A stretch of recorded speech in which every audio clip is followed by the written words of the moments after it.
Chers auditeurs, dans ce nouvel épisode, nous allons parler de la montée en compétences des managers et de comment la structurer sans complexifier l'organisation.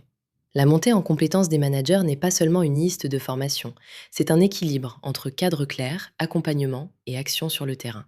Nous verrons une méthode simple en 4 étapes pour comprendre où vous en êtes et agir tout de suite. Étape 1, évaluer les attentes non dites. Demandez-vous ce que vous attendez réellement de vos managers et formalisez une mission d'une page qui clarifie les responsabilités essentielles. Étape 2, identifier les compétences disponibles aujourd'hui. Observez les comportements concrets, par exemple la gestion des conflits, l'aisance avec les chiffres et la capacité à déléguer. L'enjeu est de comprendre le décalage entre la perception du dirigeant et la réalité du terrain. Étape 3, définir un plan de progression réaliste. Progresser par paliers, en commençant par la mission, puis en stabilisant les rituels, puis en développant l'aisance managériale, et enfin en abordant la prise de décision stratégique. Étape 4, mettre en place un suivi simple. Un point mensuel, un indicateur par manager et un feedback régulier suffisent pour ancrer les progrès.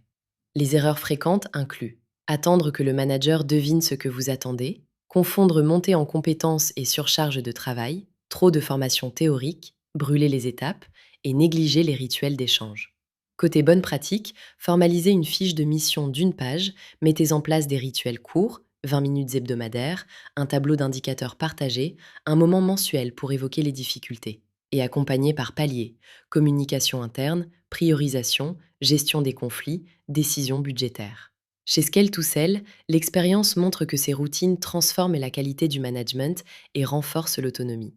En conclusion, organiser la montée en compétences, c'est clarifier, structurer et accompagner pour créer des relais fiables qui portent l'entreprise. Partagez cet épisode, abonnez-vous et contactez-nous ou lisez le blog pour aller plus loin.